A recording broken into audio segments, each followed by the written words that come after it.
luma!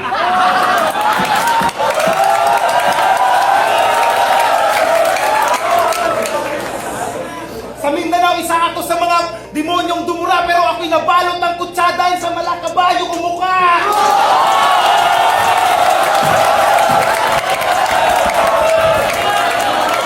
Mga kakaibang tawag o bansag ng mga battle MC. Ito yung mga tawag o di naman kaya ay pang-asar ng mga kapwa nila MC sa kanila sa mga battle. May mga bansag na sa mismong katawan makikita o di naman kaya ay may nakita silang kakaibang depekto sa katawan at ito na yung ginawa nilang pang-asar. Pero ang karamihan talaga ng mga nakuhang bansag sa mga battle MC ay nanggaling mismo sa mga palpak na linyang na spit nila sa mga past battle nila. Meron naman nanggaling sa mga ginagawa nila kakaiba o di naman kaya ay sa mga nakakatawang performance sa battle. Kaya naman sa video na ito ibabahagi ko sa inyo ang top 10 nakakatawang bansag ng mga MC sa Flip Top. At syempre bago tayo mag-umpisa, ang mga clips na inyong mapapanood sa video na ito ay ayon lang sa abot ng aking nalalaman. Kung meron man akong hindi na isama ay pwede kayong mag-comment sa baba at baka magawa natin ng part 2 ang video na ito. So simulan na natin. Let's go!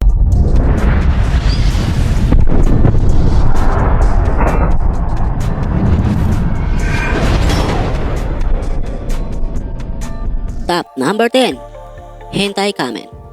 Isang superhero na may maskarang panty sa muka.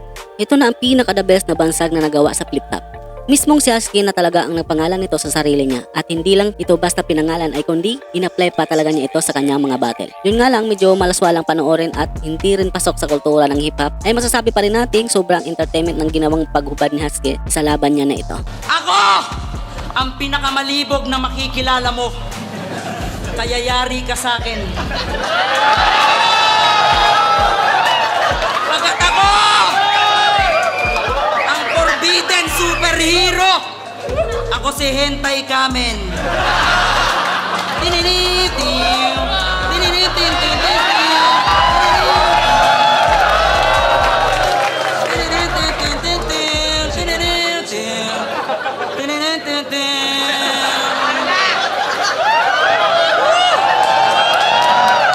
It's the final countdown!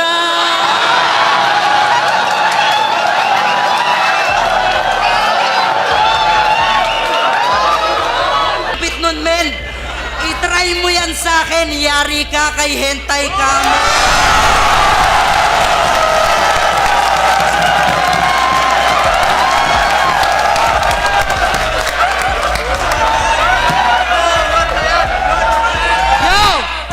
Ngayon mo sabihin sa akin na ayaw mo kay Hentai Kamen. Kung nung ginawa ko to, si Enigma ang unang nagtanggol sa akin. Top number 9. Isda o di naman kaya para maangas Poseidon ng Flip Top. Ito naman ang tawag kay Harlem ng mga kapwa niya battle MC. O di naman kaya ay ginagamit itong bansag na ito para pang-asar sa kanya. Minsan pa nga ay ginagamit itong anggulo sa mga battle niya. Dagdag mo pa dyan ang pagiging bulol niya sa ar. Noon pa man sa mga unang battle niya sa Flip Top ay isda na talaga yung tawag sa kanya at mapahanggang nga sa ngayon ay dala-dala pa rin niya ito sa kanyang mga battle. Paano pag inaalo ka niya sa organizer? Di para siya naglalako ng isda. Ha? Kasi isda. Kaya anong Eddie Garcia? Hindi kasi Eddie Garcia. Patrick Garcia ka gago. Isda na bilasa na di bumenta sa merkado. Alam nyo ba nakita ko sa palengke tong isda? Akala mo kung sinong umasta? Nagyayabang ang putang ina porkit isang tumpok sila.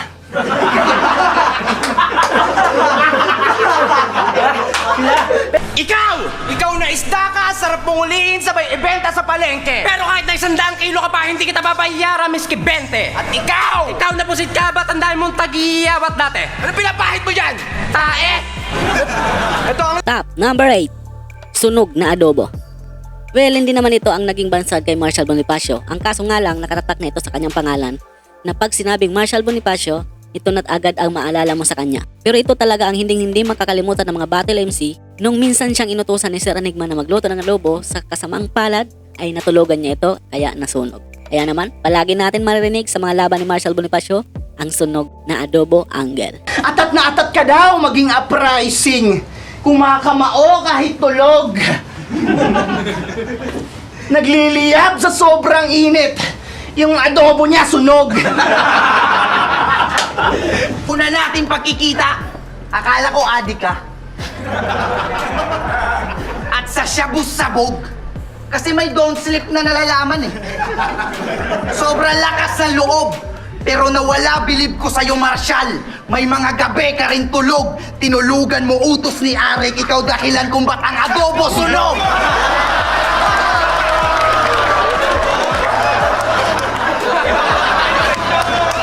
Yan napapala mo, kakala mo ng sunog na adobo. Tuhod mo, di ka na kayang buhatin. Talo-talo kahit uling-uling, matik o ulamin. Nakatulugan daw kaya nasunog. Pakyo, ba't di ka ba umamin? Nakasinadya mo yung sunugin para ikaw lahat kumain. O, paulit-ulit sa adobo angle. Masyado na bang bad trip yun? Malas mo adobo na sunog mo. Hindi napapanis yun, kaya... Top number 7. Luga.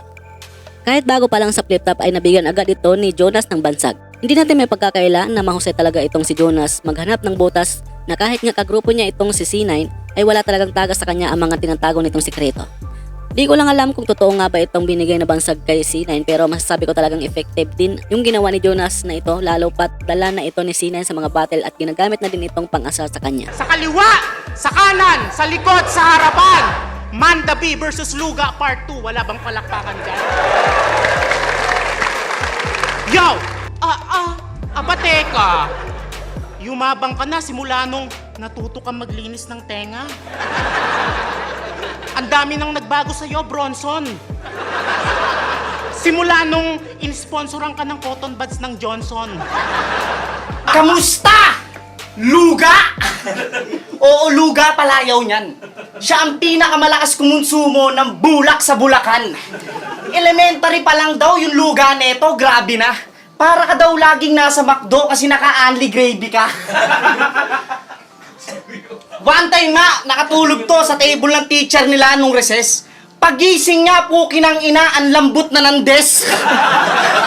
Nakakaperwisyo na yan, luga mo, nang hindi mo nalalaman. Sobrang baho daw, kaya sa classroom nyo, walang nabubuhay na halaman. Top number 6. Banlag. Kung meron siyang binigyan ng bansag ay hindi rin siya nakatakas sa mga naghahanap ng angle sa kanya. Galing mismo ito sa defekto niya sa mata na halos nga mga nakakalaban niya ang MC ay ginagawang pang-asar ito sa kanya.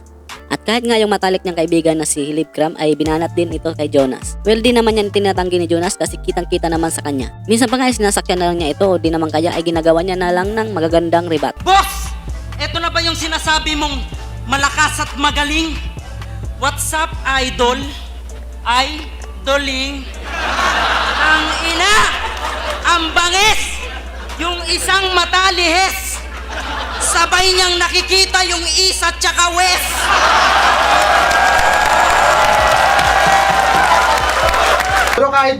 Pero kahit banlag itong bulilit, malakas ka kay Enigma, bro. Kaya nasa east-west ating TF, binasi niya sa kita mo. Pero speaking of kita mo, yung bayag niya nakita mo. Alam mo kung bakit, sir? Ang luwag kasi ng hita mo. Nung nakita niya bayag ni Arik, ako yung kasama neto. Tumatalon pa nung kinwento. Basta bayag, putang ina, yung paningin mo dumidiretso. At syempre dahil umabot ka sa part nito at kung bago ka lang nakapasyal sa channel ko ay nanyanya muna kita na mag-subscribe at pakihit na rin ang bell button para lagi kang updated sa mga bagong ilalabas na mga video tulad nito. At papalo na rin ang ating Facebook page, nag-upload ako doon ng mga content about sa hip-hop at flip-top. Maraming salamat at magpatuloy tayo. Top number 5. Born to be Fight. Maraming ang pwedeng ibigay ng bansag kay Badang, hindi ko lang iisa-isahin kasi medyo masila na yung iba. Ito na lang yung binigay natin kasi sa tingin ko ay talaga nang tumatak sa kanya ito lalo pat nung napuna ito ng hari ng tugma. Sa sunugan nga niya ito na split laban kay Lil Jon at hindi sa flip-top pero nabuhay pa rin ito nang mabutasan ito ni Looney sa laban nila sa isabuhay tournament. Sa tingin nyo guys, alin sa mga tumatak na bansag kay Badang ang mas magandang itawag sa kanya? Alam mo kaya kita pinatulan, pinagbigyan ko lang ang kaibigan ko na si Mike. Dahil wala akong kinakatakutan sa inyong lahat dahil born to be fight! Putangina ka talaga, Badang. Puro ka mangmangan, pinapauso. Sa isang laban niya sa sunugan, biglang nag-English si Damuho. Sabi niya, I am born to be fight. Born to be fight? Puta, dapat pinatato mo. Kung may grammar police talaga, matagal ka na siguro ang binaril sa ulo. Ba't pa ganyan ka mag-isip? Ilang taong ka ba na grade 1? Top number 4. Tsumupa ng itits ng Koreano.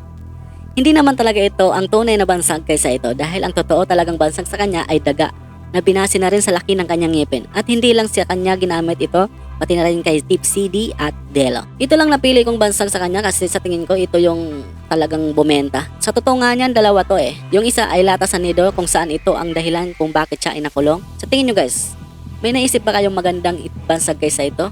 Comment lang kayo sa baba. Sana bago ka nag-asawa, maghanap ka ng matibay na trabaho. Hindi yung konting kalamlang ng sikmura, pahig kang tirahin siya ng Arabo. Ang sakit habang iniisip mo, baka malakit pa sa titi ng kabayo. Pero hindi, alam ba ako? Alang-alang sa mga tropa at tinubak yung titi ng Koreano.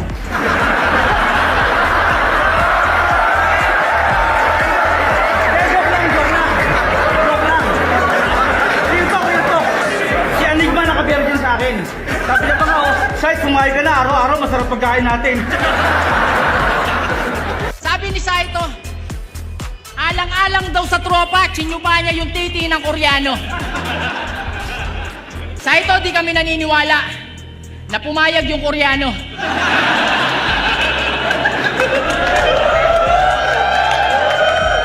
Pero sige, ngayong gabi, revelasyon. Pero bago yun, anyong sa lahat ng nandirito. Ngayon, ano pakiramdam, Saito? Nakaharap mo na ulit yung tsinupa mong Koreano. Tangina, yamaga. Top 3. Nestor Asaitono. Hindi na nga nawala sa pangalan ni Libram ang ganitong pangasar simula ng halongkatin ni Doc Pau ang nagkamaling spit ni Libram kay Prince Rem nang naglaban sila sa secret battle. Dito nga ay na magkamali siya na sa kanyang pinangalanang basketball player na si Nelson Asaitono. Nabanggit nga ito ni Doc Pau sa laban nila ni Libram sa day 3 ng Ahon 6. Naging mabenta nga ito lalo pat sa Enigma na mismo ang nagrebat kay Libram at mapahanggang sa ngayon nga ay dala pa rin ni Libram ang bansag na ito. Kaliber ko sa noo mo nakasentro. Paano ko kikilabutan sa mga rhymes mo na malahugot lines ni Marcelo? Sulatan ko pang Griego, mapalado aerial kumukombo. Bawat gameplay ko may highlights mala Nestor Asaitono. Kaya, kahit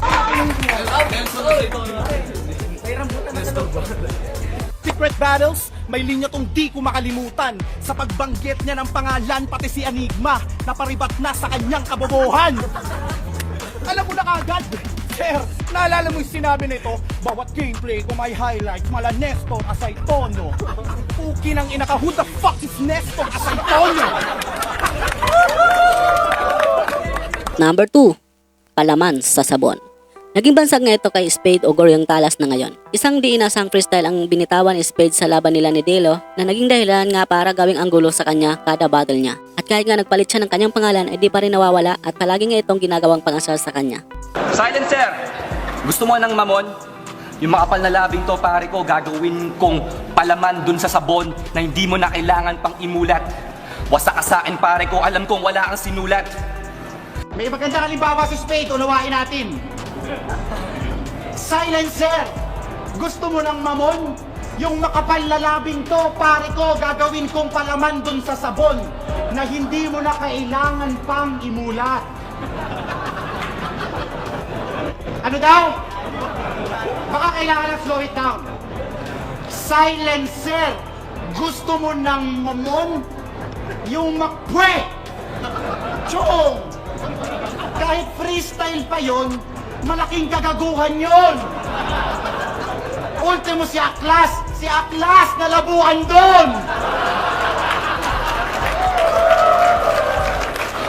At para sa ating top number 1, Jellyfish sa gubat. Feeling ko may malalim talagang dahilan at mali lang talaga ang pakaintindi ng mga ibang MC sa banat na ito ni Acer nang naglaban sila ni Jonas sa gubat. Naging parte na nga itong linyang ito bilang pang-asar kay Acer. At kada laban nga niya ay hindi pwedeng hindi ito i-angle sa kanya kasi para sa ibang MC ay pwede rin itong i-apply sa iba pang battle MC na sa tingin nila ay wak. Walang kwenta yung kanta mong nasulat. Sa bagay, tanga ka nga pala, ano pa ang aking ikakagulat? Pero kahit hayop ka, di ka pa rin pwede sa gubat kasi isa kang jellyfish, puro lang galamay, pero wala kang utak. Kaya kung... Sabi niya kay Jonas, kung sa bagay, tanga ka nga pala, ano pang aking ikaagulat? Pero kahit hayop ka, wala ka pa rin kwenta sa gubat. Kasi isa kang jellyfish, puro lang galamay, pero wala kang utak. Enigma, sabihin mo nga sa akin, may jellyfish ba sa gubat? Sabi ng jellyfish, sino walang utak?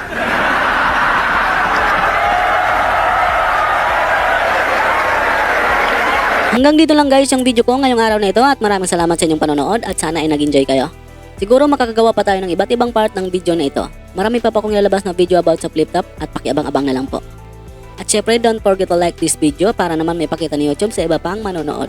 Maraming salamat guys sa inyong suporta at hanggang sa muli. Peace out.